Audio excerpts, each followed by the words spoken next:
Fala, madridistas, e aí, tudo bom com vocês? Retomando aí o nosso projeto do podcast, depois de um longo tempo de paralisação da Máfia Merengue aí com o projeto do podcast, estamos retomando. Hoje temos convidado especial, infelizmente o Pacheco não pôde estar aqui presente conosco, né, por alguns problemas pessoais, mas quem temos aqui de convidado extremamente especial e uma figura até já conhecida por alguns dos nossos seguidores é o Lucas, da Realzão da Massa. Boa tarde, Lucas. E aí, tudo bem contigo? Tudo bem, meu amigo? Boa tarde, noite, bom dia para quem estiver escutando. Muito grato pelo convite de vocês. Digamos que uma honra participar e mais uma vez a gente continuar a parceria entre as páginas. E vamos começar sobre Real Madrid, né? Tem muita coisa pra gente falar hoje. E uma semana um pouquinho conturbada pra gente, né? Muitas coisas aconteceram aí ao longo da semana. Veio uma classificação aí na League que, né, quando saiu o sorteio, eu falei que a gente ia passar, porque quem enfrentamos era um freguês nosso na Champions League, né?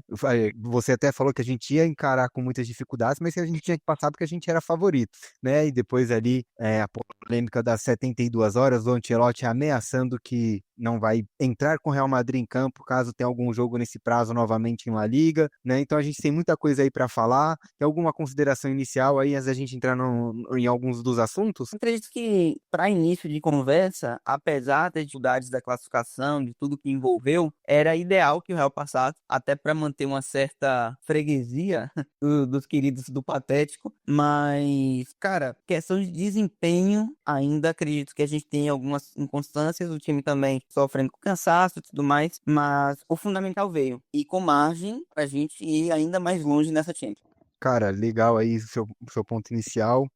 Então já vamos começar falando aí desse ponto que você começou, que você apontou agora, dos problemas de jogo nosso, né? A gente passa do Atlético de Madrid, aliás, do Patético de Madrid, né? Mas aí a audiência. A gente passa, né, para as quartas de finais, sinceramente, jogando um futebol ridículo, né? A gente jogou muito mal a partida. Embora o Patético, né, o time do Simeone estivesse com linhas baixas, eles davam bola pra gente e a gente não criou nada. Se eu não me engano, ao longo de 90 minutos a gente só chutou duas bolas no gol, que não teve perigo. Foi uma do Rodrigo de perna esquerda, se eu não me engano, no primeiro tempo, por volta ali dos 30 minutos, e uma no final do jogo, que se eu não me engano, foi um chute do Brahim, e depois só na prorrogação que a gente foi finalizar uma outra vez um chute fraquinho assim, e ambas as bolas foram assim, que o Oblak só abaixou, pegou a bola assim e já repôs pro jogo, né? Não foi nenhuma defesa, não colocou uma bola para escanteio, não espalmou a bola, né? Só desceu, fez ali aquela defesa protocolar, né? E já seguiu. Você tem além desse ponto aí para poder falar de como foi o jogo, você tem algum ponto assim que na sua cabeça foi o destaque da partida? O destaque, assim, a gente pode analisar tanto o ponto positivo quanto negativo. Para mim, positivo tem uma questão que é mais abstrata, que é o psicológico do Real. Que a gente sabe que, mesmo com dificuldades do jogo, o Real tem muito jogador ali acostumado a essa pressão, e o time é sim muito frio, mas acostumado a esse tipo de jogo. Positivamente, Courtois, não tenho o que dizer, porque apesar do gol sofrido com 30 segundos, aquilo para mim o time tem estado muito ligado, uma bola também lançada de longe para linha de fundo, aconteceu, mas depois o Courtois foi muito preciso nas defesas dele. Gostei da participação do Bellingham, principalmente pela, assim, o que ele correu. A dedicação em campo, né? Exato, ofensivamente o time todo foi muito mal, mas o Bellingham, a nível de dedicação, foi surpreendente, assim, muito mesmo, encarando como o Real tá acostumado a encarar uma Champions. Mas negativo, claro que a gente pode citar até mais, a falta de criação, que vai muito por conta, já era um problema já recorrente desde a temporada passada ou até antes disso, mas a falta que o Ceballos fez ficou muito visível, assim, ficou muito visível, e isso eu não tenho certeza se ele volta já pro jogo da ida, mas até para as nossas expectativas em La Liga, essa ausência do Ceballos pode causar mais danos. E o Vini, cara, eu acho que o Vini ele sai ainda mais irritado com o fato de enfrentar o Atlético de Madrid, porque para ele, óbvio, tem uma questão que já se tornou pessoal, e a maneira como aconteceu o jogo, de ele não ter jogado bem, de ele até iniciar da maneira Vinícius, de erro e tentativa, mas depois do pênalti ele ter sentido claramente o golpe, o Vini, depois do pênalti perdido, ele acaba apagando em campo. E isso foi uma coisa que eu particularmente não esperava. Eu acho que vai bem por aí o que foi esse jogo. É a falta de criação, mas um time que dificilmente ele vai sentir um jogo, apesar de que a maneira como o Atlético decidiu levar o jogo, eu acho que até foi benéfica para nós, porque apesar de eles terem tido mais perigos de gol, chances claras, o Atlético teve mais, apesar de jogar com a linha baixa, mas se eles jogassem por mais 25 minutos, como eles jogaram nos primeiros 10 minutos, acredito que eles teriam margem para causar mais dano. A sensação é que eles teriam feito 2, 3 gols, quantos eles quisessem se eles jogassem que eles jogaram que nos primeiros 10 minutos, né? Exatamente. E o Mas... comentário do Corto, perdão, por me interromper. Não, pode falar, pode seguir. O comentário do Courtois, um dos comentários do Courtois após-jogo, diga-se de passagem, que ele fala que se você opta por, depois de fazer 1-0, apenas defender e depois quer reclamar de alguma coisa, o erro é seu, né? Então, acredito que vai muito por aí. Não, exatamente, era um dos pontos que eu ia trazer, mas vamos entrar em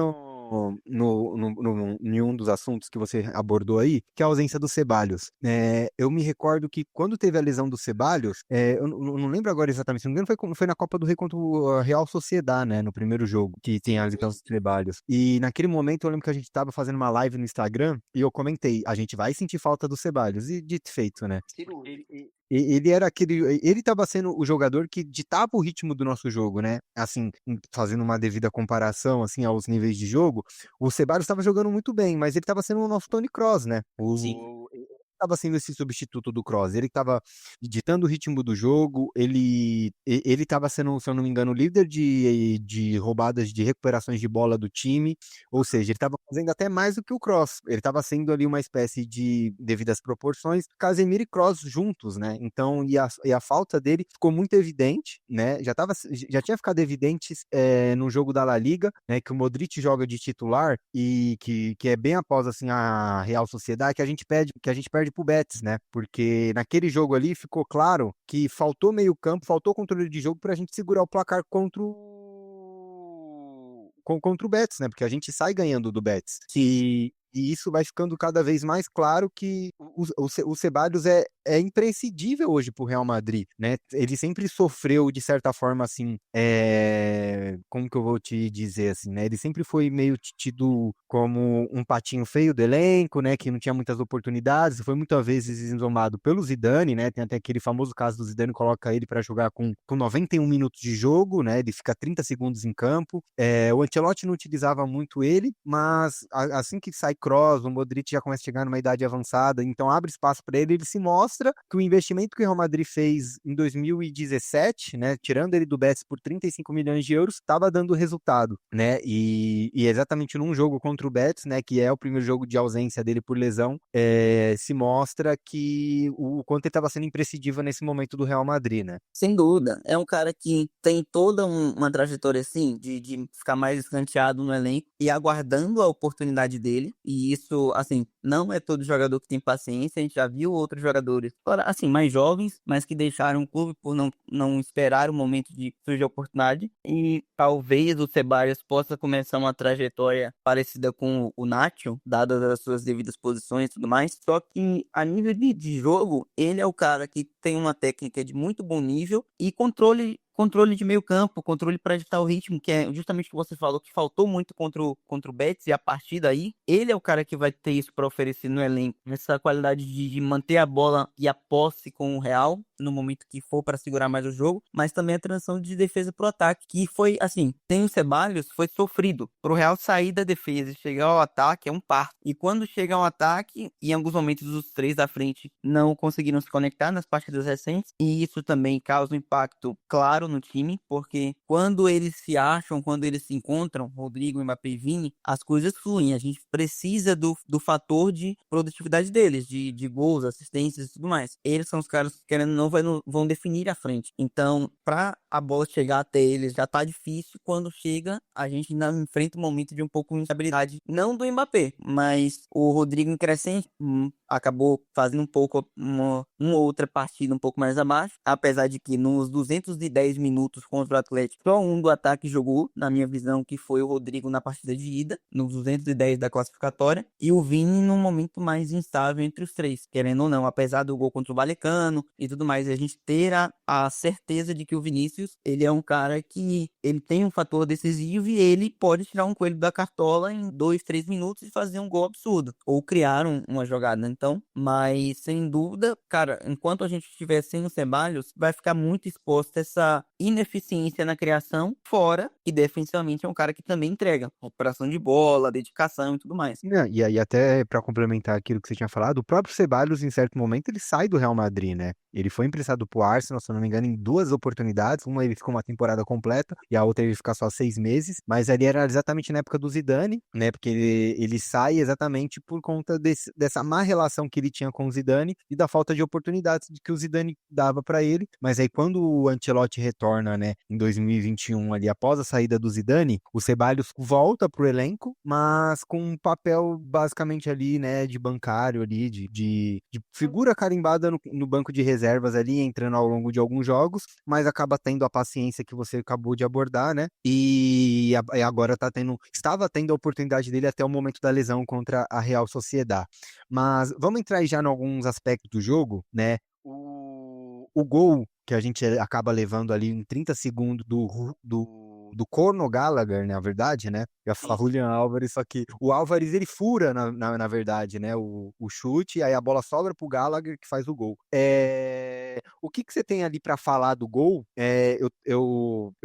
Né, assistindo ao jogo, eu já prestei atenção exatamente numa movimentação tática do Real Madrid que se aplicou ao longo da partida, que em todo momento a gente errava isso e a gente estava perdendo, e o Ancelotti não percebeu isso ao longo da partida, mas deixa você falar aí, nesse primeiro momento, as suas impressões do gol, né, e claro, né, se quiser trazer mais alguns pontos da partida, e depois eu trago aqui o meu ponto de uma análise um pouco mais criteriosa que eu fiz aqui, algumas anotações. Beleza? Assim, a gente, na minha visão, por mais posicionamento tático que tem e tal, naquele momento inicial do jogo, eu ainda acho muito uma falta de entrar ligado no jogo você tomar um gol com 30 segundos. No momento do gol, a gente tem uma saída do Rudiger da linha de defesa em determinado momento e que ele não consegue retornar. Se você observa o gol em si, o Asensio vem tentar cobrir o Gallagher para um posicionamento do lado da defesa que seria do Rudiger, e o Valverde tenta fechar também, mas já é tarde. Querendo ou não, apesar de ter sido uma bola lançada e tudo mais, eu acho muito, assim, eu vejo uma questão de entrar meio leve no jogo. Me incomoda esse tomar um gol com menos de 2 minutos, sabe? Apesar de saber que o Real não iria, sei lá, sentir aquele gol a ponto de sofrer uma goleada em poucos e 20 minutos. Eu não acreditava nisso. O Real ele sabe jogar com o resultado atrás do placar e tudo mais, e essa questão mental do time ser muito boa. Mas me incomodou sim. Pô, com 28 segundos, é uma vantagem que você levou 90 minutos para criar, para perder ela em 30 segundos. Eu acho que faltou um pouco ali de entrar mais ligado no jogo, sabe?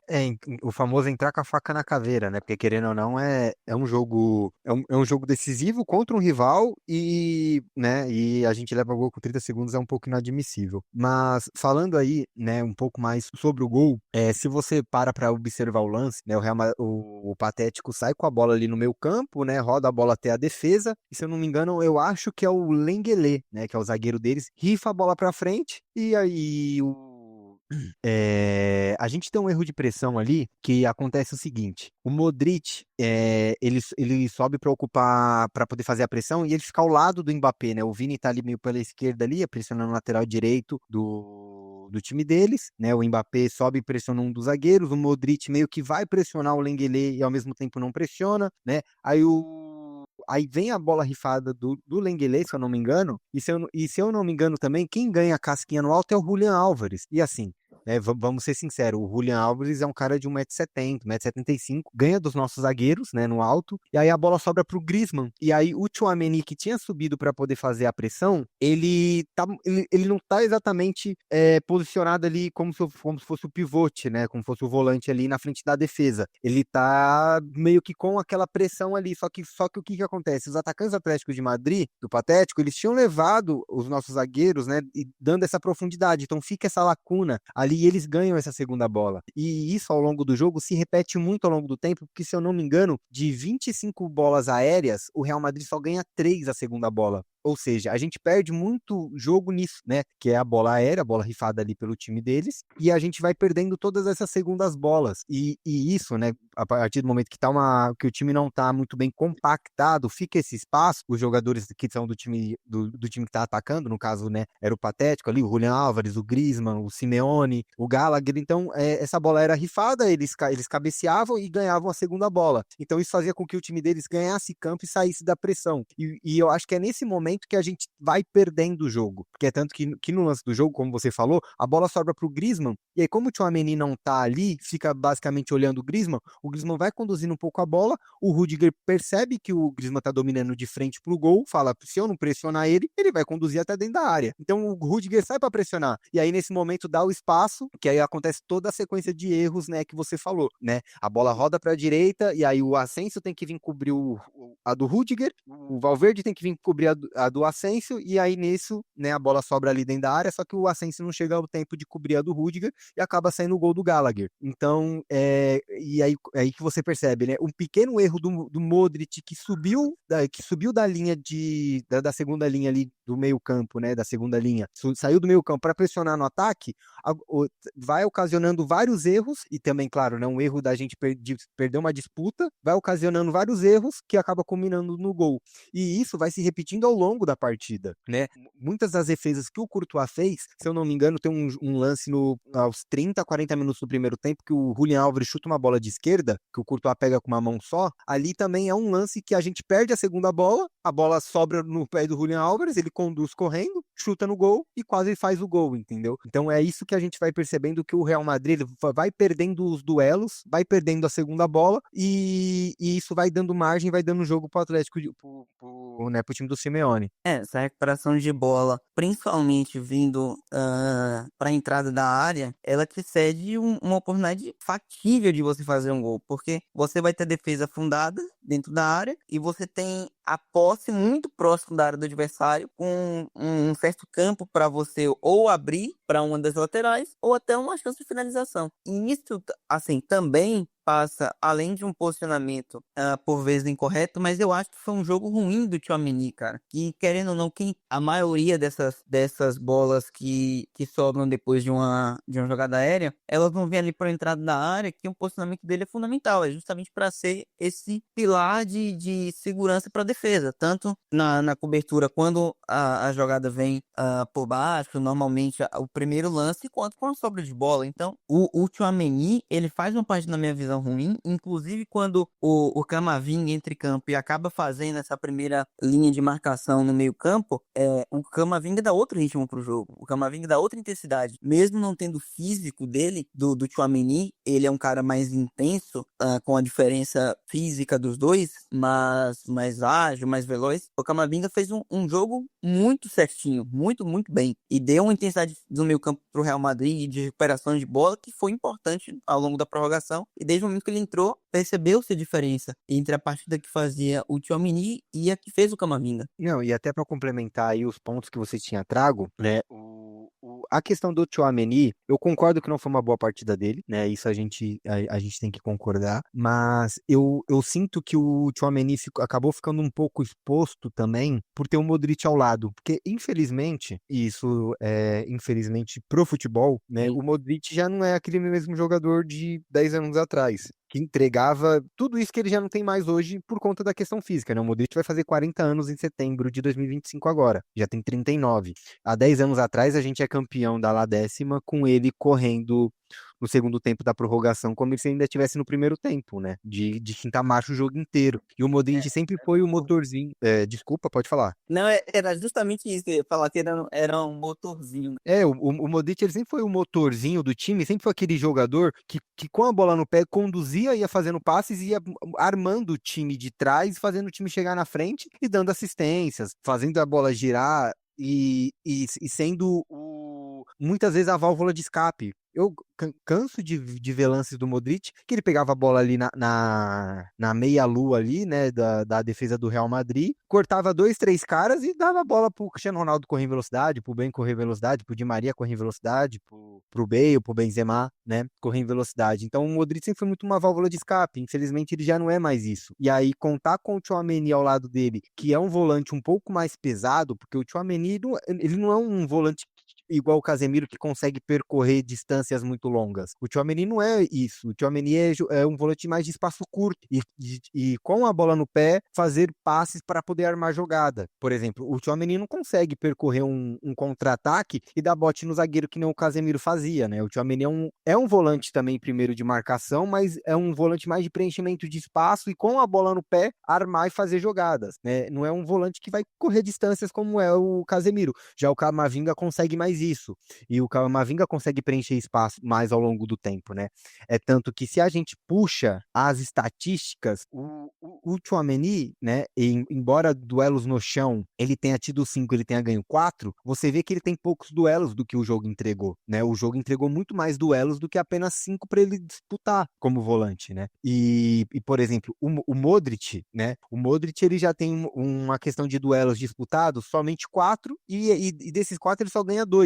Então você vê que vai acontecendo muitos lances ali ao longo do jogo que os nossos volantes não estavam disputando a bola, porque já fazendo um outro comparativo com o nosso melhor jogador em campo de linha, né, que foi o Bellingham disputou 15 duelos, né, e aí você vê a diferença, né, os nossos dois meio-campistas ali, né, vou dizer assim, os nossos dois volantes titulares disputaram menos duelos do que o Bellingham, né, que é um jogador que, embora seja meio-campista, também joga mais próximo ali do atacante. E aí você vê exatamente a diferença do que o jogo necessitava do que a gente não tinha. A gente precisava de meio-campistas, né, volantes ali, que conseguissem correr espaços, disputar bolas e ao mesmo tempo fazer passe. E que infelizmente não são Tchouaméni e nem Luka Modric hoje, né? Exato. Seria, se a gente tivesse o Ceballos disponível, certamente ele seria titular. E fora que eu acredito que o Tchouaméni entraria porque, para mim, o que eu imagino que o Ancelotti pense é que o Tchouaméni ele seja uma salvaguarda para a defesa. Querendo ou não, é um bom marcador. Quando ele consegue entrar para o jogo, digamos assim, ele consegue impedir determinadas jogadas e tal, porque a nível de marcação ele rende bem. Mas certamente, se tivéssemos no meio campo com Camavinga, Ceballos e o Bellingham, o desempenho contra o Atlético seria melhor. Então, mas aí já é um caso curioso, que, por exemplo, o Camavinga, ao longo do jogo, ele disputou 8 duelos e ganhou 6, né? Ele disputou mais duelos em menos tempo de jogo do que Modric e Tchouaméni, né? Só que fica na cabeça a má partida que o Camavinga faz no primeiro jogo, né? Que a gente ganha de 2-1 com o gol do Rodrigo e do Brahim, né? Porque ele falha exatamente no lance do gol, né? Com o Julián Álvares, que ele perde uma dividida muito besta na lateral, que dá margem, claro, o Julián Álvares acha um chutaço indefensável pro Courtois, mas ele perde uma bola besta, né? Porque tava dominada com ele, tava fácil, Que depois ele poderia. E aí ele perde a disputa e sai o gol já no lance, né? Então, e ao longo do jogo a gente percebe que o Camavinga estava muito desconectado da partida. E isso é o que mais que, assim, eu tenho de luz amarela com o Camavinga. Será que ele vai estar concentrado o jogo inteiro ali 100% do tempo o suficiente para poder manter ele em campo? Porque ele tem talento, e é exatamente isso que você falou. Ele consegue percorrer espaços, tanto que em menos tempo de jogo ele ganhou mais duelos, ele disputou mais duelos e ganhou mais duelos até do que Modric e Tchouaméni, né? O Camavinga ganha 6 duelos, e em menos tempo de jogo ele ganha a quantidade de duelos que o Tchouaméni e o Modric junto. E aí que a gente vê que nessa questão de perder os duelos, e aliás, de perder os duelos que a gente vai perder no jogo, só que o Camavinga não é sempre que ele tá 100% conectado no jogo. A gente sempre lembra daquela oitavas de finais contra o PSG, que a gente vira de 3-1 no Bernabéu, que quando ele entra no lugar do Kroos, ele muda o aspecto da partida, porque ele traz dinamismo e intensidade pro meio campo, que era o que o jogo exigia, né? Que o Real Madrid pressionasse lá em cima e recuperasse a bola quando fosse atacado. E ele é um meio campista que oferece isso. Ele e o Valverde, né? Só que o Valverde tá deslocado pra lateral direita na ausência do Carvajal, porque o Lucas Vázquez não consegue entregar. entregar. Sim. Aí, quando o Camavinga ele consegue entregar essa conectividade do jogo, né, de estar ali 100% concentrado na partida, a gente vê a diferença que ele faz, mas aí acaba acontecendo que nem sempre ele tá 100% conectado. Então, eu acho que abre margem para uma discussão se a gente for parar para pensar no cenário do meio campo do Real. O Bellingham entrega muito, muito dedicado e já teve momentos até melhores ofensivamente. Beleza, o cara, o destaque no meio campo hoje é o Bellingham. O Valverde a gente sabe que pode confiar, que é um pulmão absurdo, que é uma garra absurda, uma vontade absurda, mas que está entregando em outra posição pela demanda, pela necessidade do time no momento. A gente chega pro Modric, claramente é um declínio físico. A gente sabe da qualidade dele, mas há um declínio físico ali que impede ele de ser o cara que vai fazer diferença em determinados cenários de jogo, porque o jogo pede mais intensidade, mais fisicalidade. O Ceballos é uma grande novidade, fazendo uma temporada de ascensão muito grande. Ou não é, talvez não seja nem de ascensão, mas de ele ter tido a oportunidade de finalmente jogar e mostrar o que ele é capaz de fazer. Só que Camavinga e Tchouaméni dá a sensação que eles são inconstantes já há algum tempo, né? Mas até que ponto essa inconstância deles, essa falta de regularidade, também não é uma falta de permanência no time titular por um tempo, porque essa posição do meio campo, na verdade, tanto a do Modric quanto a do Tchouaméni barra Camavinga, só o Bellingham tem uma função mais garantida ali. E quando o Valverde está para o meio campo, o Valverde. Então sempre tem um cara, uma figura que está sempre tendo muita rotatividade. E isso, beleza, mostra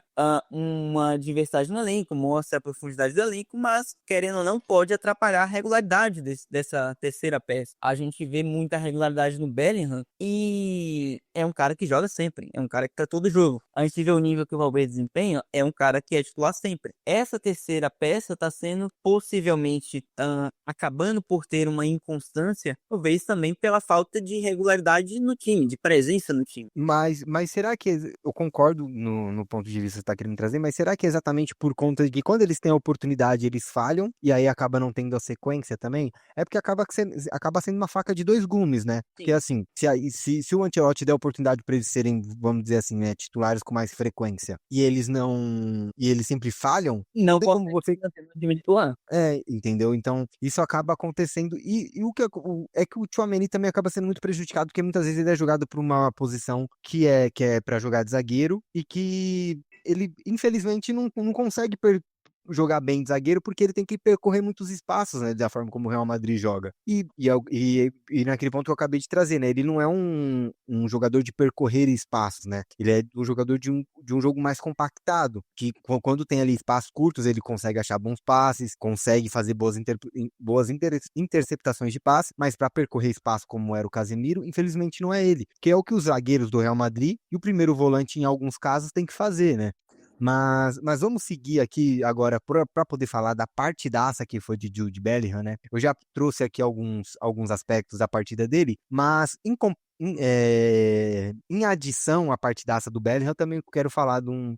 Eu costumo falar que o Valverde é meu querido, né? Meu queridinho, porque eu falo bem do Valverde desde 2019, ali, 2020, época de pandemia já. Eu já falava que ele não podia sair do time, que ele dava intensidade e entregava tudo por time. Mas que partidaça novamente do Frederico Valverde, uma partidaça também do Jude Bellingham, também concordo com você. Eu acho que, tirando o Courtois, ele foi o melhor jogador em campo do Real Madrid, foi o Bellingham.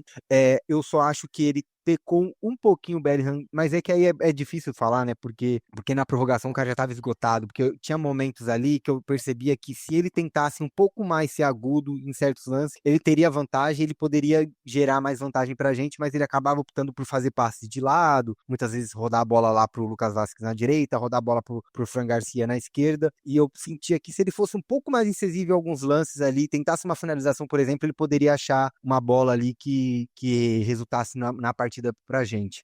E o que você tem pra falar aí de Jude Bellingham e Federico Valverde? Não me surpreende.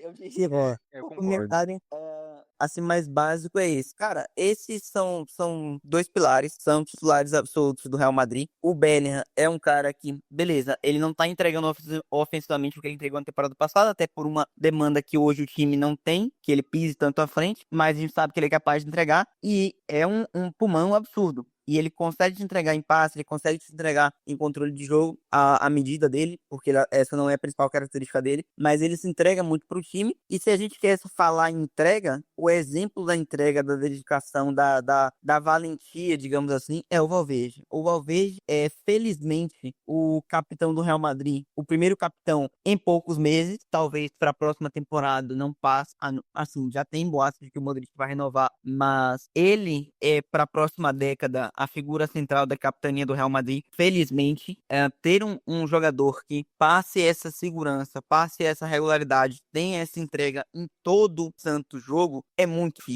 difícil ter.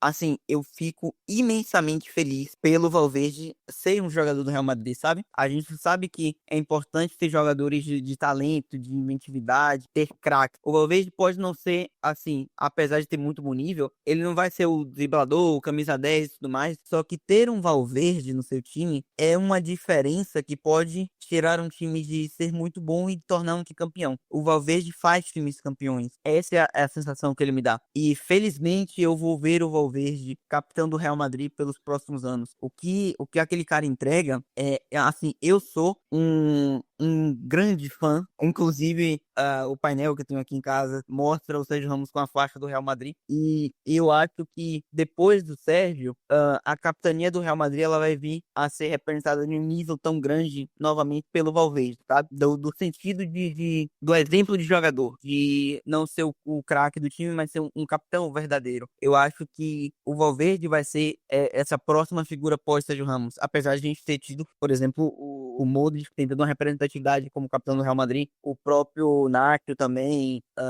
então o Carvajal também assumindo a faixa normalmente, mas o Valverde, ele é o cara que eu queria ter como capitão do meu time, sabe? E felizmente nós temos.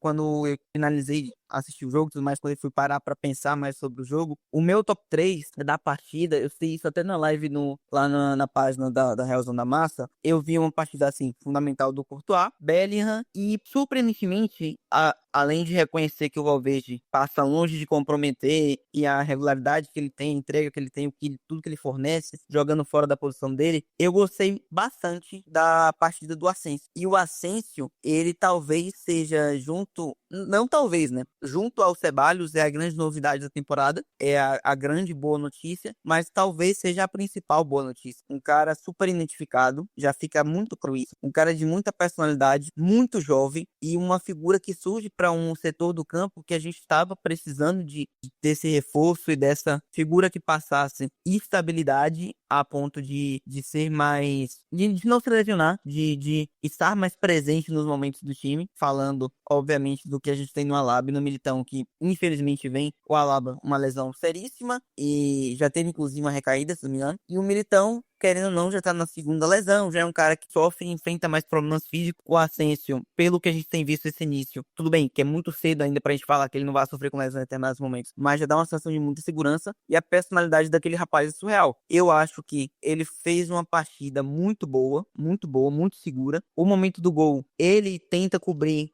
um momento que o Rudiger tenta cobrir, quem estava mais à frente e acaba sendo pego de surpresa, tendo que se deslocar e não chega a tempo, mas depois disso, o Asensio ele passa uma segurança defensiva que a gente não espera que um cara da idade dele vá passar, muito menos como foi o processo dele. Chegando para base, chegando para o time profissional, ascendendo da base, em um momento que o time não tinha mais praticamente nenhum zagueiro, a pressão do mundo inteiro nas costas dele, e ele chega e diz, não, tudo bem, eu vou honrar essa camisa. É um cara que joga para honrar a camisa. E, assim, isso é muito bonito de ver. Isso é muito importante de se ter. É um cara que, felizmente, já tá negociando o contrato. Não sei se nem se já chegou a fechar a renovação. Mas que grande novidade é Raul Asensio. Grande novidade. Eu acho que repercutiu, né, semana retrasada, que o Florentino teve uma reunião com o Raul Asensio, né, querendo ali, vou dizer de certa forma assim, né, colocar panos quentes ali, falar para ele ficar tranquilo, que o clube apoia ele, porque, né, já é sabido aí por todo mundo que ele tá envolvido num caso de divulgação, né, de imagens ali de sexo que estão envolvidas ali, uma menor de idade lá na Espanha, mas só que parece que a própria vítima já falou que ele não estava, mas ele não fez parte desse compartilhamento, parece, né? Ele não participou do ato, mas ele estava no local, ou seja, né? Sei lá, deveria estar ali, sei lá, vou dar um exemplo, né? Uma pessoa tá lá, né, no quarto com a menina, faz o vídeo, mas sei lá, eu tô na sala jogando videogame numa festa, né? Sei lá, ali na área da churrasqueira ali fazendo churrasco. Enquanto isso aconteceu, né? O Ascenso mesmo já falou que ele alega que ele não sabia do que se passava no momento, né, já fez depoimento e tudo mais, o caso está tramitando lá na Justiça Espanhola e a gente tem que aguardar a decisão do caso que vai ser decidido ali pela Força Judicial lá da Espanha. Mas, em complemento ainda do que você falou do Ascenso, eu concordo, o Ascenso fez uma boa partida e ele traz uma solidez e uma tranquilidade que a gente não estava tendo, né, nos últimos jogos, mas mesmo, de certa forma, falhando no lance do gol, eu achei que o melhor zagueiro nosso em campo foi o Rüdiger, porque o que eu mais vi foi o Rüdiger cortar cruzamento, se eu não me engano, uns 3, 4 lances assim cruciais que o time do Simeone ia fazer o gol, chegando na área, tem corte do Rüdiger, inclusive tem um que acontece na prorrogação, que é uma bola que o Correia vai cruzar por Solar, se eu não me engano, e o Rüdiger corta, mas eu concordo que hoje a melhor dupla de zaga que nós temos é Rüdiger e Asensio. O Asensio tem que estar no time titular, até mesmo quando o Militão voltar de lesão. Na minha opinião, a nossa defesa tem que ser Rüdiger e Asensio, e é inegociável uma outra dupla de zaga hoje no Real Madrid. A não ser, claro, que a gente tem ali contratações, e ainda vale dizer também que o Rüdiger tá jogando machucado, né? Todo jogo ele tá jogando ali com uma bandagem ali na coxa esquerda, né? Exatamente por conta de estar machucado. Mas vamos avançando aí, que ainda no jogo ainda tem uma segunda polêmica. Olha, uma segunda polêmica não, a polêmica do jogo, na verdade, que é o pênalti do Julián Álvares, né? Que ele acaba tendo ali 2 toques. E eu confesso pra você que no momento do pênalti eu não tava assistindo em casa, eu tava assistindo o jogo em um bar, assim, né? Próximo do escritório, que eu saí correndo, eu tava assistindo o jogo pelo telefone no escritório. Aí eu tava em reunião às 17 horas, quando começa o jogo. Assim que acaba a minha reunião, eu vou correndo. E no primeiro bar que eu vejo que tá passando o jogo na rua, eu paro pra assistir o jogo e fico assistindo ali até no momento dos pênaltis. E na hora do pênalti, o bar tava sem o áudio da televisão. E aí eu fico, peraí, o que que aconteceu? E na hora eu falo, meu, foi 2 toques, ele escorregou, foi dois. E imediatamente assim eu falo, meu, ele escorregou, foi 2 toques. E aí o lance repete, falei, foi 2 toques, foi 2 toques. E aí, como tava sem áudio da televisão, eu fiquei sem entender bulhufas nenhuma. E aí, depois que eu vejo que aparece lá na transmissão, pênalti cancelado. E na hora eu gritei, né? Foi 2 toques, tem que anular. Você acha que foi 2 toques? Você chegou a ver algum frame, assim, né, de câmera que evidencia isso ou não? Cara, tem um take que saiu na TNT Sports, que é da cinegrafista, a Carolina Albuquerque, que, assim, eu não vejo como polêmica o fato de ter sido 2 toques. Foi. A grande questão me chamou a atenção a maneira como ele foi cancelado. Eu não me recordava de ter visto um pênalti ter sido cancelado numa disputa de pênaltis, assim, por 2 toques e, assim, pelo VAR, sabe? Porque não tem... Eu não sei se cabia naquele momento, eu não sei como procede a regra dos 2 toques para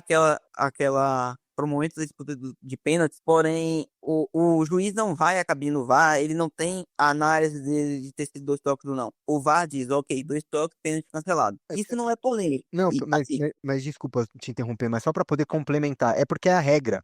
Se tem 2 toques, o pênalti anulado, ou seja, a cobrança é invalidada, né? Ou seja, se foi gol, cancela, se foi para fora, cancela também, mas é como se o jogador perdesse a cobrança. E nesse caso é um erro objetivo, não é um erro de interpretação. Não é que o VAR vai virar e falar, ó, foi 2 toques, aí o juiz vai falar, ah, não, peraí, deixa eu ver se foi 2 toques, que eu não vi que foi 2 toques. É erro objetivo, entendeu? Então, é que nem lance de impedimento. O juiz não vai no lance para poder visualizar impedimento, se for assim, impedimento objetivo. Ele vai se for impedimento de interpretação, como por exemplo, muitos lances, um jogador que está em impedimento, mas que não participa da jogada. O juiz tem que ter a compreensão de que aquele jogador participou da jogada, entendeu? Mas assim, se for um lance objetivo, basta a informação do VAR que já é a decisão tomada, entendeu? sim, sim. Inclusive, faz total sentido a sua explicação, obrigado por ela. A grande questão pra mim primeiro, obviamente, naquele momento eu sabia, lá vem a galera criar polêmica, lá vem comentário de Vardrim, de não sei o que, aquele blá blá blá todo. Não tem como isso se sustentar por ser a regra. Agora, partindo da minha real sensação, cara, não se pode questionar a regra, porém, eu acho ela, enquanto ela está em validade, ok, não vamos justificar. Mas eu acho que cabia a revisão da regra, cara, porque é muito. Beira realmente a crueldade. Eu fico imaginando se fosse para contra a gente ter de ser eliminado por um escorregão, que obviamente é uma coisa totalmente não intencional. E não caber nem a possibilidade de uma outra tentativa, sabe? Porque eu acho que seria, não, obviamente, tão punitivo quanto a anulação do pênalti, mas seria algo perigoso para o time e muito incômodo para o jogador. Se, ok, ele escorrega, tem a declaração de 2 toques, mas cobra de novo, porque o cara já escorregou. Ele já tá numa situação de que ele acabou errando e tudo mais. Tem que bater o pênalti novamente, imediatamente, com toda a pressão no ambiente, sendo uma disputa de pênaltis de uma decisão de classificação em Champions League. Eu acho que já tem um nível de pressão muito interessante e que já seria suficientemente punitivo a recobrança, sabe? Mas partindo do ponto que a regra válida e a regra atual é a anulação, não há polêmica. É algo curioso? É muito raro de acontecer? Acredito que a gente pode concordar aqui também, mas não há o que questionar, não há, assim, todo choro, infelizmente, não passa de choro, só que eu sou contra a regra, sabe assim? Nesse sentido, mesmo tendo sido muito bem feito, porque para aquela torcida do Patético, eu acho que todo mínimo requinte de crueldade é pouco para o que aquele Castigo é cara pouco, fala. né? Para o que aqueles caras fazem, todo mínimo requinte de crueldade é pouco. Agora, para o futebol, cara, eu acho. Eu não gosto da regra, sendo bem sincero, eu não gosto da regra. Eu acho que cobrar o pênalti novamente seria de bom tom, de bom tamanho, sabe? Porque já coloca uma pressão imensa no batedor e se, ok, novamente ele fizer, beleza. Mas eu acho que já tem um tom de punitividade ter de pedir a recobrança. Mas a anulação, eu acho que ela acaba sendo exagerada para aquele momento, sabe? Então, mas é que eu acho que se vai acabar trazendo como que eu vou te explicar? Vai acabar trazendo uma interpretação para a regra, porque querendo ou não, é uma regra objetiva, né? Teve 2 toques, anula a cobrança, independente do resultado, e o pênalti é invalidado. Ou seja, se já se declara o erro ali. Mas, por exemplo, em 2008, o Terry escorrega também, só que ele coloca a bola para fora. Ele poderia ter escorregado e colocado a bola para dentro e o Chelsea ter sido campeão em 2008 e não o United, do Ferguson, né? Sim. E a partir do momento que é uma regra objetiva e ele só tem os 2 toques porque ele escorrega, você concorda que poderia trazer uma má interpretação, por exemplo, para um jogador que está indeciso em que canto chutar? Ah, então vou fazer o seguinte, eu vou dar um jeito aqui de dar 2 toques, vai voltar a cobrança e eu vou saber já mais ou menos o que o goleiro vai fazer, porque a partir desse primeiro momento, eu vou ler o que ele vai fazer no segundo momento. Claro, eu super entendo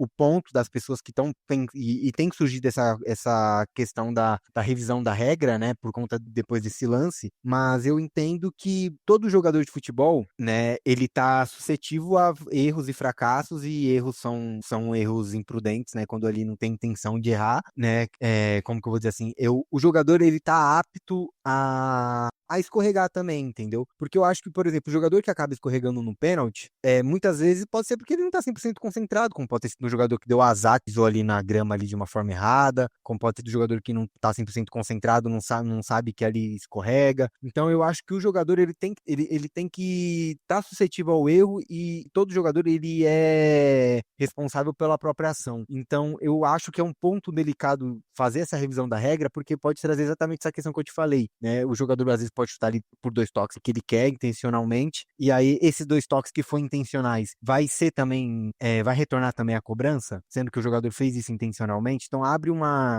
para uma margem de interpretação do juiz, né, de como analisar o lance, que é o maior problema, por exemplo, do VAR do Brasil, né, porque o VAR do Brasil é muito criticado exatamente por conta de interpretações que o VAR toma, que ele acha que tem que estar influenciando o jogo, né? Então, e a partir do momento quando você tem uma regra objetiva no futebol, é exatamente para tirar a interpretação, né? Como por exemplo, e claro, né, tem um outro lance também muito polêmico no jogo que é o pênalti, né? Um possível pênalti no do Vinícius, né, quando ele toca a bola e bate na mão, acho que é do Juliano Simeone, né? E ali, na minha opinião, não sei se você concorda, mas na minha opinião, aquele ali é pênalti. Para mim também. Porque, mas o jogador não teve a intenção de tocar na bola. Mas só que a mão dele tá aberta. E a partir do momento que ele deixa o braço dele aberto, e todo mundo sabe que é recomendação que o jogador, e a partir do momento que esteja dentro da área de defesa, que ele tenha a mão próxima próximo ao corpo.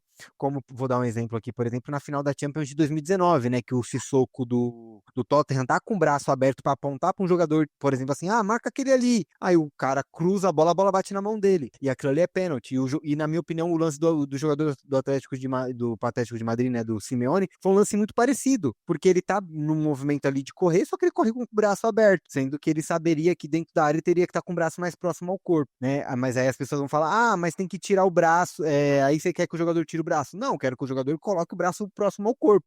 O que eu já acho que é um pouco diferente, por exemplo, no jogo agora do final de semana contra o Villarreal, que teve um lance até parecido de uma bola na mão, só que é um lance diferente, porque é um jogador que vai dar um carrinho, ele põe a mão no chão para se apoiar e a bola pega na mão dele. Ali eu já acho que é um lance um pouco diferente. Embora eu concordasse com a regra anterior, que quando havia um lance assim que o jogador apoiava a mão no chão, porque eram marcados pênaltis assim, né, antigamente. E depois teve a alteração da regra que mudou para que não se marcasse mais pênaltis assim. E a partir do momento, né, que o jogador amplia a sua área de contato ali, como foi o lance do Simeone, ele está suscetível ao erro. E é o que eu acho que acontece no lance do Atlético de Madrid.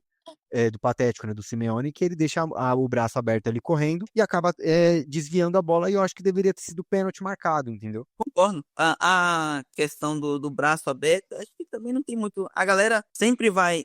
O futebol, cara, ele é muito. Ele abre margem para o debate, né? Por menos debate que possa haver, sempre vai ter o indivíduo que vai querer confrontar o que tá escancarado, sabe? O braço do cara tá distante, o braço do cara tá numa ação de bloqueio, acaba justamente bloqueando o cruzamento. Pênalti. Me surpreendeu o VAR não chamar também. Vai saber se lá o que o cidadão interpretou. E, inclusive, eu não tô lembrando como foi o lance do pênalti marcado. O que o Vini perde. O lance do Vini, que o Vini perde é uma bola recuperada pelo Bellingham, que ele toca pro Mbappé meio que.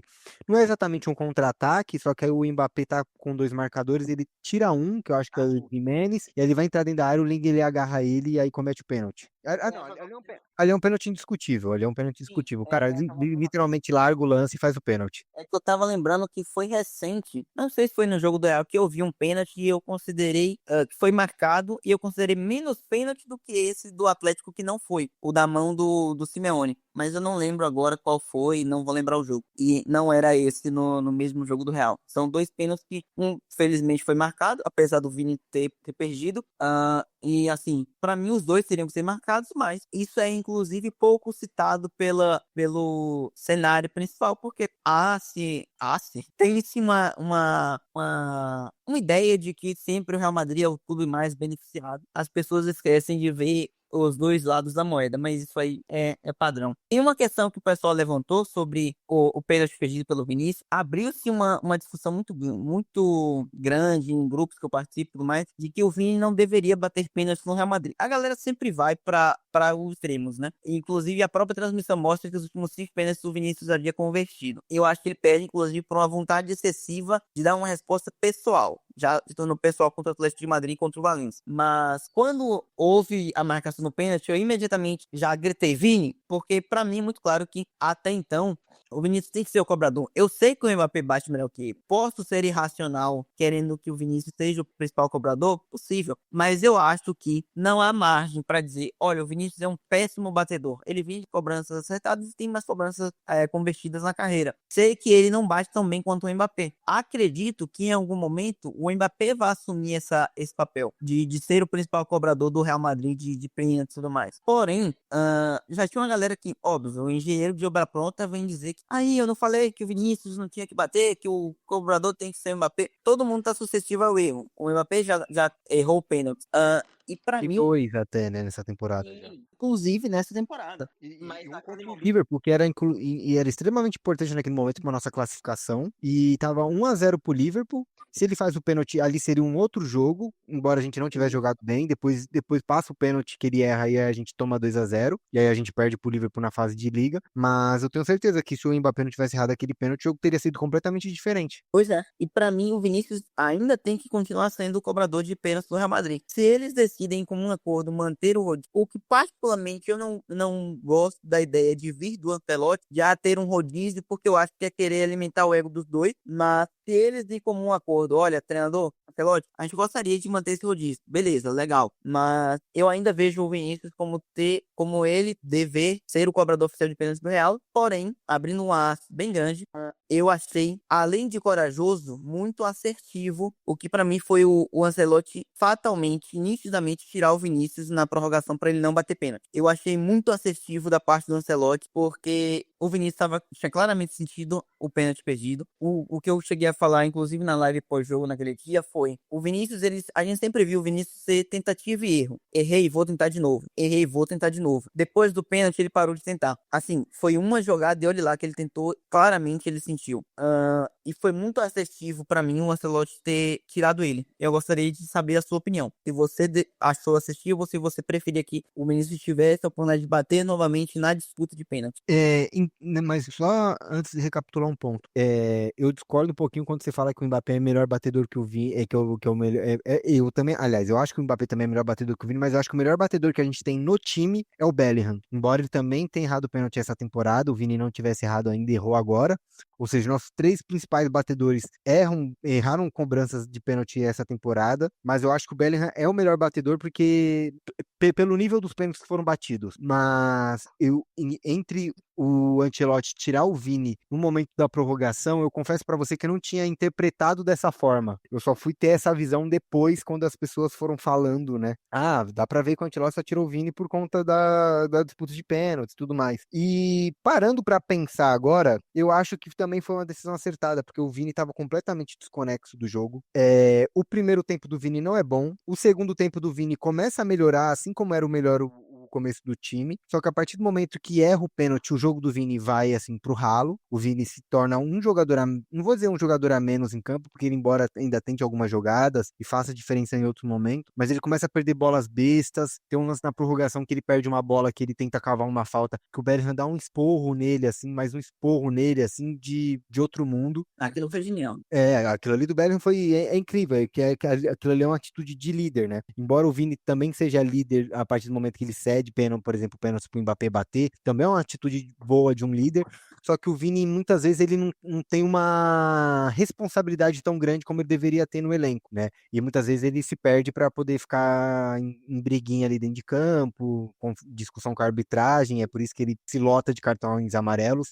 Muitas das vezes eu confesso, tem até uma certa uma pré-indisposição contra o Vini, mas muitos dos cartões que ele leva por reclamação são merecidos, né? A gente que acompanha todos os jogos do Real Madrid sabe.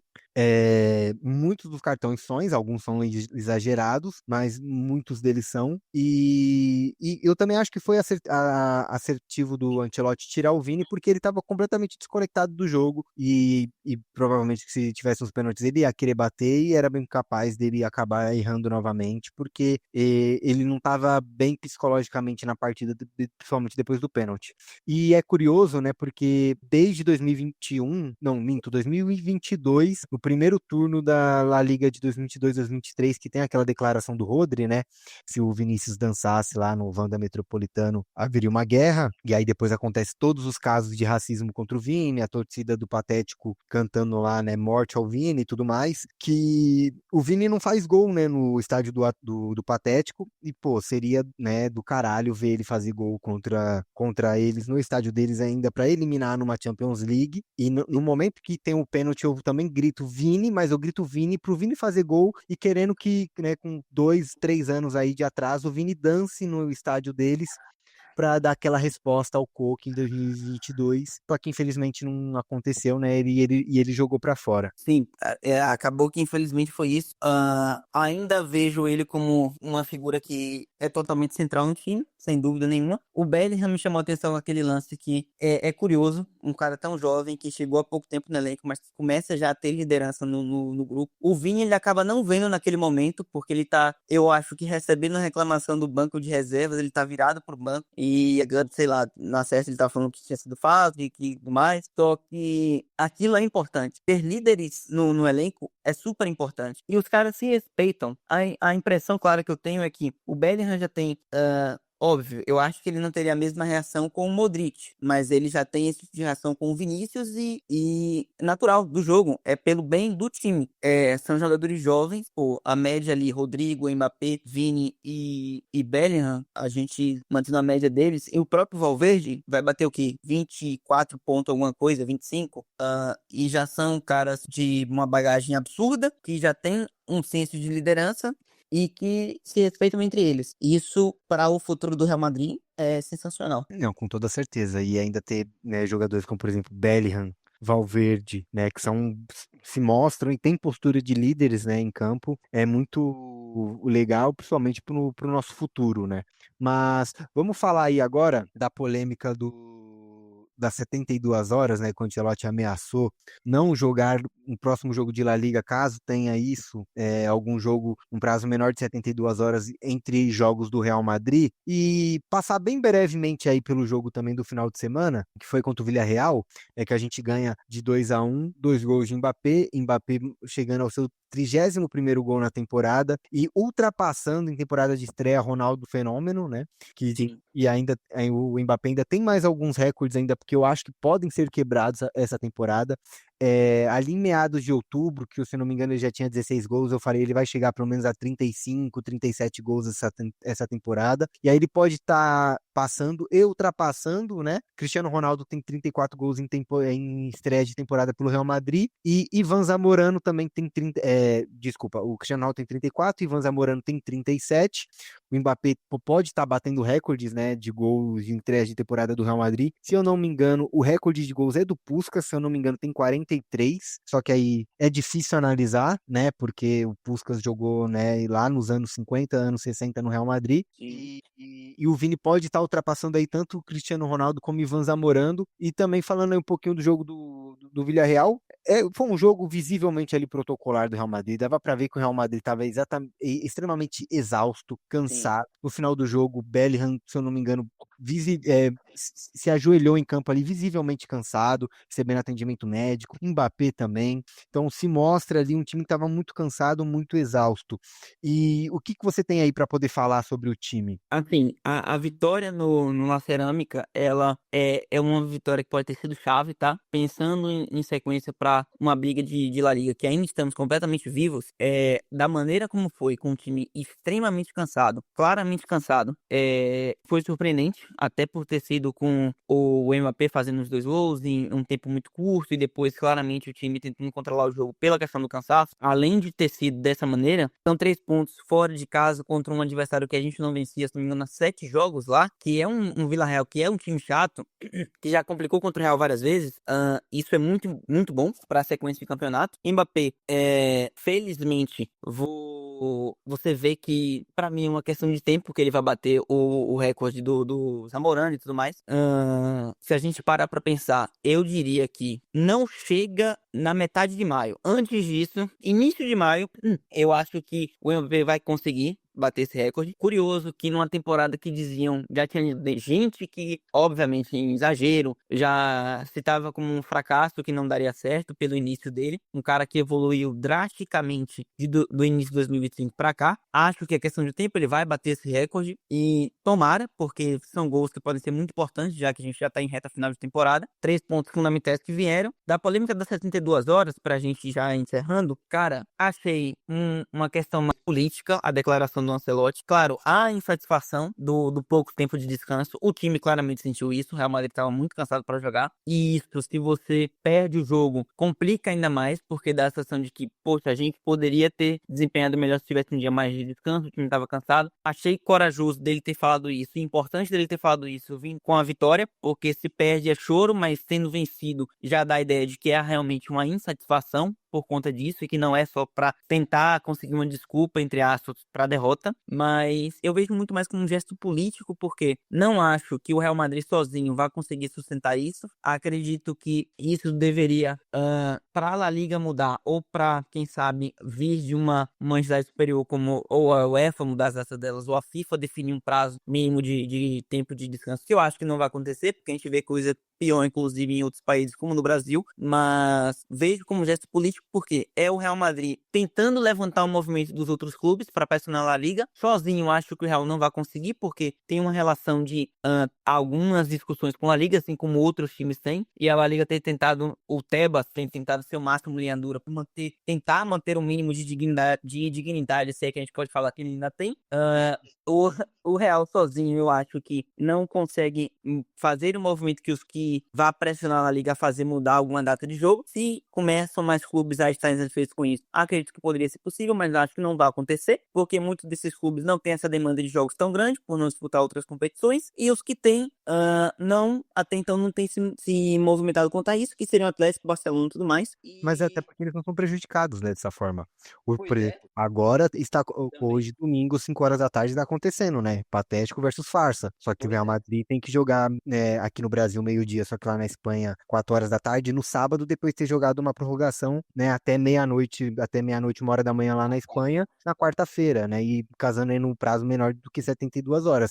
E outra, não faria mal nenhum para a La Liga ter colocado o jogo do Villarreal hoje, domingo. Poderia ter colocado no mesmo horário que aconteceu aqui no Brasil, meio-dia, só pro domingo, porque o Villarreal não tá se eu não me engano, não tá mais em nenhuma disputa de competição europeia. Só que, né, é o Real É uma Madrid. questão de ego. É, É uma questão de ego do Tebas. E fora que eu acho que se o Real não realmente cumprir o que falou o Ancelotti e não aparecer pro jogo, não ir para não estar presente pro jogo, eu acho que a La Liga vai tentar implementar uma medida ainda mais punitiva por ego e decretar o WO e vida que segue. Então eu acho que o Real vai entender que não vai ser possível fazer isso, que esse ato político vai acabar no WO e prejudicar uma chance de disputa pelo título. Eu acho que nessa temporada isso não acontece, mas que entre o final desse para a próxima, o Real pode tentar politicamente juntar mais clubes e tentar fazer isso um planejamento para a próxima temporada. tá, claro. E agora, só seguindo aí pro nosso encerramento, né? Foi um jogo ali do Real Madrid até protocolar, né? Contra o Villarreal. Ganhamos de 2-1, o time visivelmente cansado, levamos muito perigo e principalmente perdendo a segunda bola.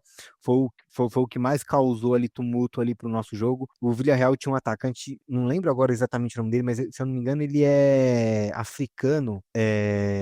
Cara, não lembro exatamente o nome dele. Não sei se é Barry. Eu vou lembrar também. Gueye, eu acho que era Gueye ou era Barry, um negócio assim, cara, assim, infernizou o nosso ataque e o Courtois defendeu demais novamente, mas saímos com a vitória, o Vini jogou do banco, entrou no segundo tempo. Ah, só um ponto para poder falar, o que o Brahim me irritou no jogo do meio da semana contra o Patético na Champions League, porque ele entra no segundo tempo e ele não corria, cara, na prorrogação, eu falava, filha da puta, Brahim, corre, você entrou no segundo tempo, e ele não corria, mas vamos deixar para poder falar para lá, porque o Brahim fez um belíssimo do primeiro jogo na ida e fazendo até um belo de um gol, mas no segundo jogo, saindo do banco, onde é sua principal virtude, seus principais momentos, ele não foi bem. Mas aí para poder falar brevemente aí sobre as quartas de finais contra o Arsenal, qual a sua expectativa? O que você acha que a gente vai enfrentar aí do Arsenal pela frente? Expectativa e o que eu acredito, classificação, acho que o Real se classifica. Tem alguns pontos do Arsenal que ainda podem incomodar, apesar de ter diminuído o número de gols de bola parada, até por Havertz fora e tudo mais, e as lesões do Arsenal. Isso diminuiu o Saka, que também é um dos cobradores de bola parada, lesionado. Acho que o Real pode sentir com isso, com bolas paradas, e vejo o Arsenal capaz de incomodar, principalmente pela pressão alta. Eu acho que isso pode ser uma chave do jogo. O Real vai ter que saber se comportar para encarar a pressão alta do Arsenal no campo do próprio Real, mas sinceramente estou bem confiante. Acho que é um confronto que, claro, não tem jogo fácil nessa altura de Champions League, ainda mais com o caminho que o Real tá pegando, não tem jogo fácil, porém, vejo com mais confiança até do que o jogo contra o Atlético. Claro, acreditava demais na classificação do Real, mas via com mais dificuldade o jogo do Atlético do que contra o Arsenal. Acho que vem classificação, torço por isso. E com margem para o Real fazer bons jogos, tanto fora quanto no Bernabéu. Cara, mas assim, só para falar brevemente do jogo do Arsenal, dos confrontos do Arsenal, se o Real Madrid foi eliminado por um time que o atacante é o Mikel Merino e o Trossard, o Real Madrid tá de sacanagem, né? Vamos ser É, sinceros, né? Vamos é. ser sinceros. Só da gente já levar um gol do Merino, que vai jogar como centroavante, já é um desrespeito com a instituição Real Madrid. Ainda mais se a gente for eliminado por um time que o ataque é Trossard e Merino, porque eles sofrem de lesões o tempo inteiro. Embora tenha uma defesa muito sólida, Saliba e Gabriel Magalhães são muito Sim. bons defensores. Tem ali o Rice, né? Tem o Odegaard, que é muito bom jogador. Ele joga com uma linha de 4 zagueiros, se eu não me engano, né? Joga o Calafiori, que é zagueiro de origem, joga Na esquerda. na esquerda, e o Ben White, que também é zagueiro de origem. Aí Eu sei depois. mais o Timber, né? Na lateral direita, o Ben White voltando de lesão também. É um Arsenal completamente remendado, diga-se de passagem. Então, e aí, se a gente for eliminado por um time que o ataque é Trossard e Mikel Merino, puta que Pois é. pariu, né? Pois é. Mas, cara, te agradecer muito aí pela participação. Imagina. Depois a gente volta aí em outras oportunidades e vamos falar um pouco melhor aí do confronto contra o Arsenal, né? Vai ter pausa agora para data FIFA, né? Então a gente não vai ter jogo aí do Real Madrid agora até o dia, acho que até o dia 30 de março. A gente só vai voltar em La Liga, se eu não me engano, porque vai ficar ausente de data FIFA. E aí depois, ainda antes da Champions, ainda tem a volta da Real Sociedad. Então a gente vai ficar aí quase, não exatamente, mas quase um mês sem Real Madrid na Champions League, né? A gente só vai voltar a enfrentar o Arsenal dia 8 de abril, né? Então vai ter um tempo aí e até o retorno dessa partida de idas aí pela Champions League, que vai ser lá no estádio do Arsenal. Mas ainda tem muita coisa para acontecer, tem data FIFA sempre costuma machucar muitos times, principalmente no quesito lesões. Sim. Mas vamos torcer aí para que nesse meio tempo a gente consiga pelo menos recuperar os Ceballos, né? E torcer para que a gente não tenha lesão de mais nenhum jogador até lá, né? É isso aí. Obrigado, Lucas. Gostaria de deixar algum recado final aí pra galera? Cara, só agradecer, de verdade, muito obrigado pelo convite. A gente segue nessa boa comunicação e parceria entre a Máfia Merengue e a Realzão. Se o pessoal não conhecer a página, dá um pulo lá. É um conteúdo muito madridista também. A gente se encontra nesse amor incondicional pelo clube. Agradecer pelo convite mais uma vez, dizer que a gente está sempre à disposição. E Ala Madrid. É isso daí. Seguem lá nas redes sociais. Não, inclusive falar, né? O Lucas tem um canal do YouTube particular dele, que não é da Realzão da Máfia.